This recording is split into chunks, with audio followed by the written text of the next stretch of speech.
there's some really, really amazing things that we hear about tiny actions. So for example, the Prophet said, do not belittle any deed, even your brother pouring water for you, right? So when it comes to us, the way we look at things is that even small things can be huge. What do these tiny, tiny things do for us in the long run? What kind of impact does it have? I don't know if you can see it, but there's this thing in my hand, right? Like that thing here that you can see, it's tiny. It's like the size of what we call a mustard seed. With the mustard seed, it's actually something very interesting from a hadith perspective. A specific hadith where the Prophet ﷺ talks about if someone has a mustard seed of arrogance, then they would enter Jahannam. And if someone has a iman the size of a mustard seed, they would enter Jannah. This shows us that iman within our heart and arrogance within our heart can actually be very, very powerful for our destinies overall. It might seem like such a tiny, tiny thing. This tiny thing, if it's iman, can get you into Jannah, right? And if it's arrogance, then it will get you into problems, right? So it's amazing that so much is based on so little. So the reason I'm saying this is because a lot of the time when we're talking about things, we talk so much about mindset, we talk so much about paradigms, we talk about the world that we construct with our view and with the language that we use. And a lot of this is to do with your heart and your mind and your internal side.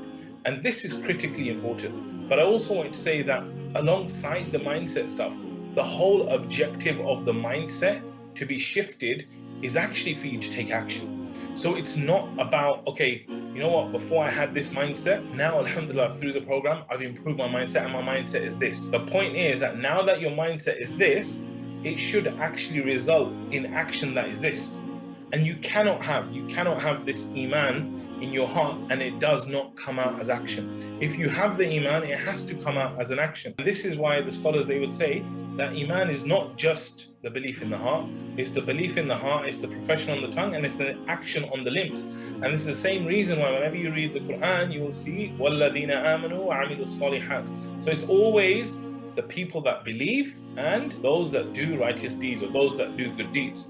So why is this? How come like Allah doesn't just stick to وَالَّذِينَ آمَنُوا وَالَّذِينَ آمَنُوا? Like, he doesn't just stick to amanu all the time. Always there's this notion of good deeds. Although we're focusing massively on mindset, and I think when it comes to confidence, when it comes to communication, when it comes to relationships, the mindset is so huge. And this is why I'm always talking about that. I'm always thinking about paradigms. Always, that's my first point of transformation for anyone I'm trying to help. At the same time, we have to take action. And the best type of action you can take is the regular actions, the habits. And this is why the Prophet said that the deeds loved by Allah the most are the ones that are done regularly, even if they are small.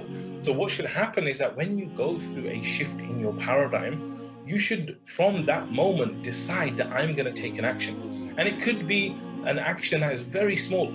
It doesn't matter. Like Allah didn't say, oh, yes, regular actions are big. Even if the deeds are small, they still be loved by Allah because they're regular.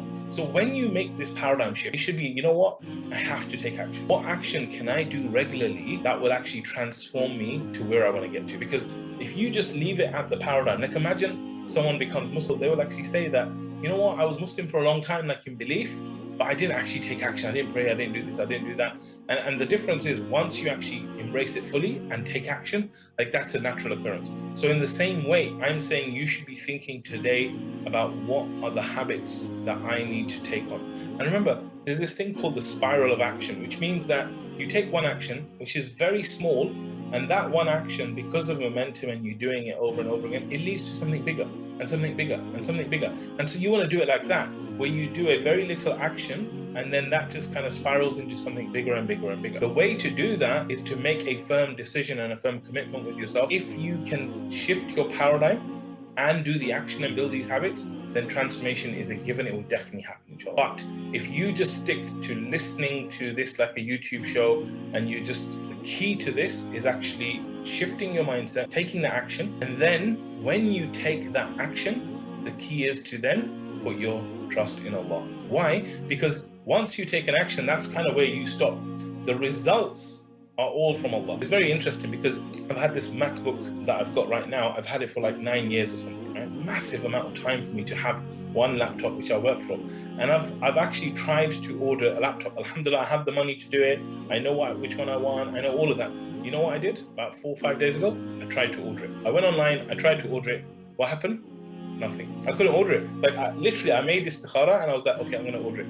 I went online, I tried to order it, it didn't work. Like I had the money, like I said, I had the money, I had the specification, I had everything, it just didn't work.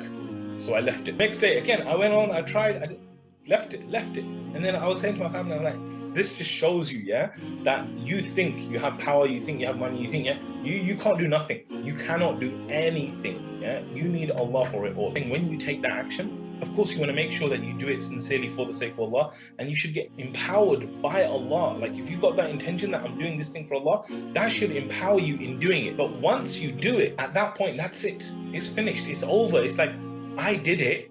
Now Allah is with you. Get the paradigm shift right. Think about the actions that you need to take. Put your trust in Allah and do those actions, and inshallah you will see massive results.